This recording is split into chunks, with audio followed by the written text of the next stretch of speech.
Hello and welcome to Cyber Life. My name is Ken Underhill, your host. In today's show, we have a very special guest. We know him around security conferences as the bearded guy, the guy that changes his beard color and wears a kilt. He also stands over 6 foot tall. We're talking about Chris Roberts, who's a legendary hacker in the industry. Chris has hacked things from airplanes all the way to trains, and it makes me take the bus everywhere I go. So Chris, how did you get into hacking? All right. So I got into this industry a long, long time ago. So I'm coming up on 50 now. So we're going back literally 40 years ago. And the days of like the Commodore 64 and the Atari 6800s and stuff. And used to play a lot of the games. I mean, they were early games. They were like the four code, the four and eight color games. And I hated losing. I just didn't like losing at like the card games and some of the early games. So what I would actually typically do is load them up on the tape deck and say, yeah, we are going back a long way. Load them up on the tape deck, look at them, look at the code in them, and then try to figure out how to actually manipulate the code. So I used to buy magazines on BASIC, and then I got a modem coupler and managed to find out what bulletin boards were. And it kind of went from there. It was purely intrigue. It was figuring out what worked, why things worked, how things worked, and then, like the standard hacker mentality, how can we make it work differently? So ton of fun getting into it, and all because I just hated losing at games. Excellent. So, like many people, Chris was very curious about getting into things and how things work, and that's how he became a hacker. So, Chris, I wanted to ask you, what are some ways that criminal hackers typically get into companies? We have a couple of different ways. What we're seeing a lot more these days is the adversaries and the attackers coming in through emails.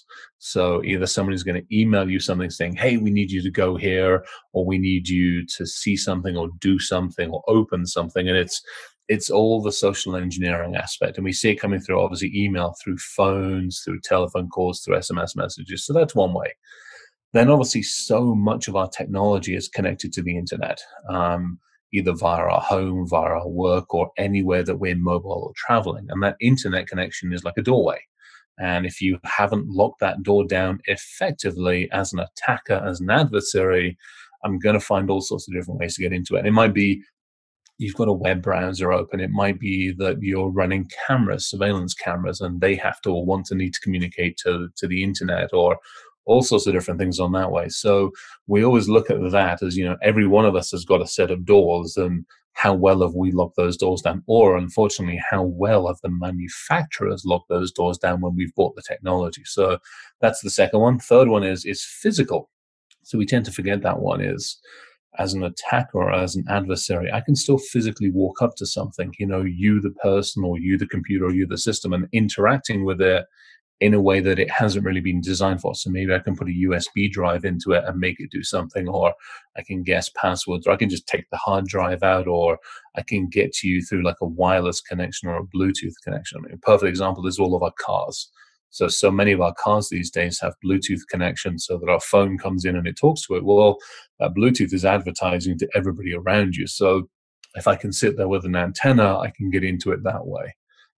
So typically it's either like a physical or a digital interaction with the system. And there's so many different ways. The amazing folks over at MITRE do something called the attack methodology. And it's all well laid out, and MITRE's got it. And it's amazing. And it literally shows all these different domains and all these different ways into attacking systems. So unfortunately, the opportunities to break in are relatively endless. Wow. So it seems like it's pretty simple in most cases, if you're not doing the fundamentals, for a criminal hacker to get in. Chris, what are some mistakes that you see companies out there making around security? I think on the security mistakes, I think if we take a step back from security and we look at people, process, and technology, which are those three areas that as we've built security up, they're the ones we focused on. Unfortunately, we've spent all the time focusing on technology, and we've forgotten about people and process. So I think the common mistakes that a lot of companies make is they chase after technology as being the solution, rather than taking a step back and going, look, there's a person that's interacting with this computer system. How do I educate them more effectively? Not just once a year going, don't click this and don't send this, but ongoing training, ongoing education. So that's the people aspect that we need to be. We in the security field and businesses need to be a lot better at proactively educating people. Then we look at the process. Everything that you do has a process. It has a policy associated with it, has a procedure and a control. So we tend to forget about putting those controls and those procedures in place. And all of a sudden, we just give you a bit of technology and go, well, good luck and have at it. And by the way, don't click this. And so we don't wrap around those safety nets that people need. And that's everybody needing them. That's everybody from the developers and operators and security people through to just normal people in finance and HR using those systems effectively. So we don't do that. And then actually at a technology level, what we also don't do is build those safety nets effectively. So, if I'm running a business, I don't always know how many computers I have, which to me is kind of crazy. I know how many people I'm employing because I've got a number that I have to pay every month.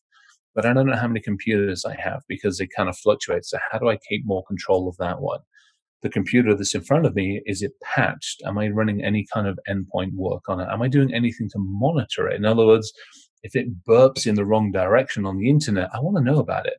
If it starts making telephone calls or internet calls on its own out to North Korea or China or Russia or some country that I wouldn't normally associate with, I kind of want to know about that. And all these other things. If it starts behaving weirdly, oddly, badly, it wakes up in the middle of the night and demands a drink or anything along those lines, I want to know about it. And we don't see that. We don't tend to take the time in a business to understand how these systems are meant to work and then understand what happens when they don't work. So businesses tend, unfortunately, to forget to do any of that stuff. The other big thing they don't do, which is again why I love our industry, is a lot of us grew up playing Dungeons and Dragons.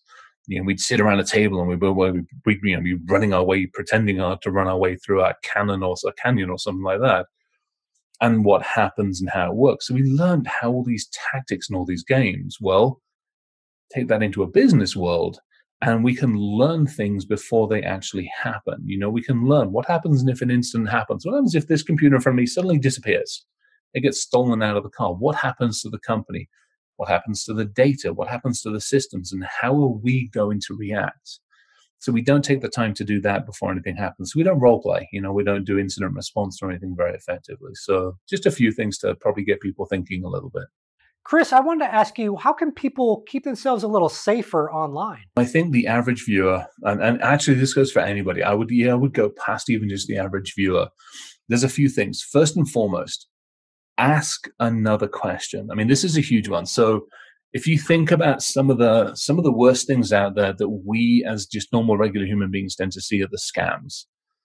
So we'll get an email in, and the email comes in from a bank in Lagos or somewhere going, hey, your long lost auntie suddenly emigrated here 25 years ago, left $1 million in the bank.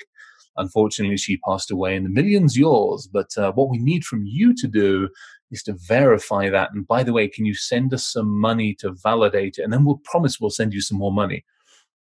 Or hey, I'm a banking person in the middle of, Ethiopia, and my bank's about to go under, but I've got $500 million sitting here and I'd love to share it with you. And if you could just send me your banking details, then I'm happy to share it with you. What we don't do is we don't play that out in reality. We don't ask another question like, if somebody literally turned up at my door, literally physically turned up at my door and said, hey, look, I've got a couple of million in the trunk of my car, but I can't get into it. Can I borrow $400 from you to go make some keys? And by the way, can I borrow another $500 to get the taxi to go make the keys? While I'm at it, can I borrow the shoes that you're wearing so I can actually get that? And we don't play that mentally out, because if that happened, you punch them on the nose. But online, we pay the money over and we continue to pay the money. So we don't tend to ask enough questions in the same way that we would do in the physical world. I think that's the first and foremost. The other thing that we tend to do from a human standpoint is we don't separate our data. I have banking data. We all have banking and financial data. We all know that we have to do our taxes, or try to do our taxes, maybe depending on who you are, and all these other things. So there's some data that we consider really, really critical. And then there's the stuff that we really don't care, the shopping site that we've logged into because we want to get the extra 10% off at the shop, or all this other things. Or maybe if you're a kid, you've gone into Abercrombie or you've gone into American Eagle and you've given them your name, you've given them your email and a few other things, and they ask you to create a password. And the problem is, as humans, we don't distinguish the password that we use over here for the Abercrombie and Fitch 10% off, and we use the same darn password that we use to log into our bank account. So we're not good at distinguishing when we really have to protect something and when it's like, I just really don't care about that over there. So we tend to try to help people distinguish like 3 or 4 different areas and like nests of data and what would constitute a good password or a passphrase, or try to find something that's like two-factor authentication, or find something where you don't actually have to use a password. There's other things you can do. So we're not good at thinking that way. And then the other part of it, I think, comes into, we are analog humans. If you look at a human brain, and you don't have to take it out, please leave it in there for now.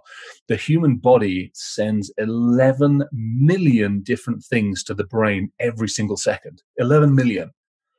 The brain itself can only process 50 different things consciously a second. So we're sending a crazy amount of data to this brain. The brain's like, look, I'm going to send some of that to the subconscious. We don't think about reading. We don't think about walking. We don't think about moving our hands, all these other crazy things. It just happens. And so then we overload our brain. We have 10 different screens in front of us. We have a mobile device in front of us. We do 15 different things at once, and we make mistakes. We make mistakes because we overload and we can't take that step back and think for that extra second. So I think part of it is slow down. Slow down a little bit with how you use technology. Think a little bit more before you say yes or no with some technology, and start to think, hey, this is my data. This is my life in the physical world and the digital world. Here's how I can look after it more effectively. That's some really good advice, Chris. Again, pause for a second. Think about it. Does this actually make sense? And think of Chris's example from real life. Would you actually let somebody in if they started saying all those things in your house? Hello and welcome back to Cyber Life. My name is Ken Underhill, your host. Chris, I wanted to ask you, how can people start learning about hacking? I think I would recommend they don't start the same way I did. Despite the fact I started when I was 10 or 11 years old, I got yelled at by the authorities in the UK for breaking into a bank when I was 14. So please don't start that way, because you won't just get yelled at and shown a better way. You'll get yelled at and they'll throw the book at you, and it hurts. Don't do that. So I think there's so many different ways you can learn these days. There's a ton of information online. So for the younger viewers, there's code.org. There's a ton of like STEM and STEAM and all these other kinds of organizations. Schools have a ton. If the schools don't, the online community does. There's Hack for Kids, which is an amazing organization that goes to a lot of the conferences, and we talk about kids and stuff. There's DEF CON hackers. There's all these other organizations out there that do an amazing job of it. Now you step up a little bit more and you go to the youth side of it and the high school and the kids coming into schools. There are apprenticeships out there. Wiser Technology has some stuff that's online that's free. You can download a ton of virtual machines. So really all you need is one physical computer, and you can put all these other virtual computers onto it, and you can attack them. You can learn how to defend them more extensively. You can reach out to a bunch of us on LinkedIn. I have a ton of resources on LinkedIn. There's a ton of free books all online that all teach you the basics and the fundamentals of how a computer works. Even go down to ARC or go down to the Goodwill store and spend $10 on an old computer, literally $5 or $10, or buy one off of Craigslist and take it to pieces. Literally, physically take it to pieces and see how it works. Because that way you start to understand. If you physically look and go, okay, that's the processor, that's the memory. How do these things work? How do they talk to each other? How does a network work? SANS has got some amazing free courses out there. And as I said earlier, MITRE's got some stuff. But there's a ton of free stuff out there to get out there and learn. And then when you get to a point, you're like, okay, I want to put this into practice. There's a lot of bug bounty programs. So BugCrowd, HackOne, and a ton of other companies run bug bounty. If you want to hack the Pentagon or hack a satellite, there's actually competitions out there legally how to do it and to team up with people and start to collaborate. The other good area that I absolutely love are the B-sides communities. So if you go out and just look online, there's just B-sides, like the B-side of an old radio, of an old record. And it's an absolute community of a lot of us out there who want to give back, who want to help, and who want to train others. There's specific groups set up for women. There's specific groups set up for people who are not bright, white, and old males. Go out and find those groups, because they deliberately will help people come into this. We need more diversity in this industry. And so what I love about those groups is they're like, hey, we got you covered. We're going to bring a pipeline of people through. So reach out to a lot of us online, do the research. Google's got some amazing stuff on there, and ask questions. Ask a ton more questions, please. That's great. And again, don't start like Chris. Don't get arrested by the authorities because you hacked into a bank. Hello and welcome back to Cyber Life. My name is Ken Underhill, your host. Chris, do you have any final thoughts you want to share with the audience? I think so. One, thanks for having me on. This has been absolutely fantastic. It's kind of fun just hanging out and doing this stuff. And again, it's kind of cool hanging out with you, especially with the shows and stuff. But I think really for me, it's get involved. We are moving more and more and more to a digital world. No two ways about it. I mean, if you look at just purely the statistics out there, we're in 2020 now. I know I'm dating the program and I apologize, but we're in 2020. If you look in the last 2 years, we have basically made 90% of the information that's available. So when you go on the internet or you hear about exabytes and petabytes worth of information, 90% of that data has been manufactured in the last 2 years. So we are making a ridiculous amount of information on an annual basis, and we're still trying to figure out how to handle it, how to manage it, how to deal with it. So it isn't just a security thing. We have a lot of collaboration that we're doing, like development and operations, and we need more of that. So if you come into this area, you don't have to come into it with a security mindset.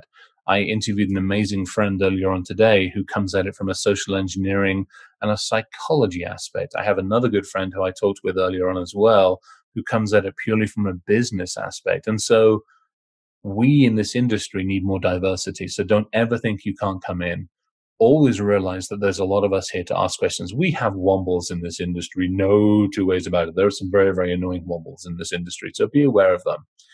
But there are also a lot of good people in this industry. So come in, ask the questions, get involved, be part of the community, and come in and help solve some of these problems that we're dealing with. Because believe me, we need the help. Look forward to seeing you in here. Let's put it that way. Hello and welcome back to Cyber Life. My name is Ken Underhill, your host. In today's episode, we had a very special guest, professional hacker Chris Roberts. Again, I don't recommend you start the way Chris did by hacking into a bank. That's no fun to deal with the authorities. Be sure to follow the Cyber Life on LinkedIn, as well as on YouTube at CyberLife TV, and you can also find us on Twitter and Instagram as well. Be sure to go to cyberlife.tv to purchase your t-shirts and other swag.